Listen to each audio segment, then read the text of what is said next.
மட்டும் சாஞ்சிருக்குதா?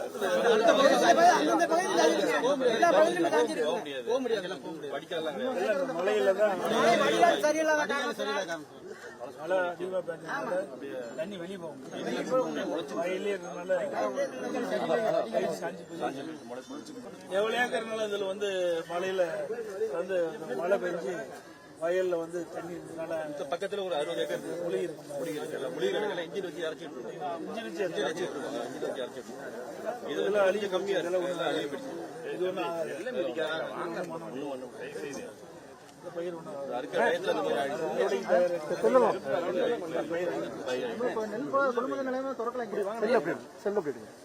முதலில் நெல் எடுக்கல சார்.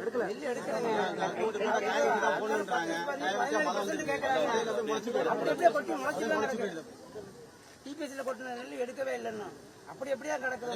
இது யாரும் சரியான முறை திருவாரூர் மாவட்டத்தில் வந்து சரியான பயன்படு கிடைக்கவில்லை விவசாயிகளுக்கு. அனுப்பின இன்சூரன்ஸ் பயிர் நெல் வரைக்கும் எதுக்குமே வரைக்கும் அனுப்பவே இல்லை. எள்ளுக்கு அனுப்பியிருக்காங்க, அல்ல பயிருக்கு அனுப்பியிருக்காங்க, வரவே இல்லை. ஆனா 10 லட்சம் சொல்றாங்களே தவிர எங்களுக்கு விவசாயிகளுக்கு எந்த இழப்பீடுமே கிடைக்கவில்லை. வருஷம் இன்சூரன்ஸ் கட்டிட்டு சார் நாங்கள் வாங்கவே இல்லை.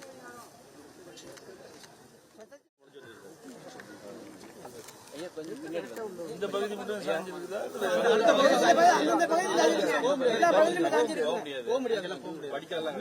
மழையில தான் மழை அதிகமா பெஞ்சதுனால தண்ணி வெளியே போகும். வயலே இருக்கிறதுனால சாஞ்சி எவ்வளோ ஏக்கர்னால இதுல வந்து மழையில வந்து மழை பெஞ்சு வயல்ல வந்து தண்ணி இருந்ததுனால பக்கத்துல ஒரு 60 ஏக்கர் முழுகி இருக்கு. முழுகிறதுல இன்ஜின் வச்சு இறச்சிட்டு இருக்கோம். இன்ஜின் வச்சு இறச்சிட்டு இருக்கோம். இதெல்லாம் அழிய கம்மியா இதெல்லாம் அழிய போயிடுச்சு. இது ஒண்ணு பயிர் ஒண்ணு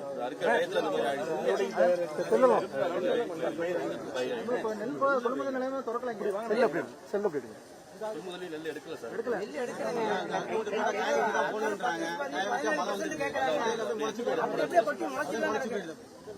டிபிஎஸ்ல கொட்டின நெல் எடுக்கவே இல்லைன்னா அப்படி எப்படியா கிடக்குது.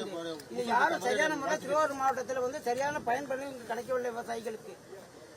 அனுப்பின இன்சூரன்ஸ் பயிர் நெல் வரைக்கும் எதுக்குமே வரைக்கும் அனுப்பவே இல்லை. எள்ளுக்கு அனுப்பியிருக்காங்க, அல்ல பயிருக்கு அனுப்பியிருக்காங்க, வரவே இல்லை. ஆனா 10 லட்சம் சொல்றாங்களே தவிர எங்களுக்கு விவசாயிகளுக்கு எந்த இழப்பீடுமே கிடைக்கவில்லை. வருஷம் இன்சூரன்ஸ் கட்டிட்டு சார் நாங்கள் வாங்கவே இல்லை.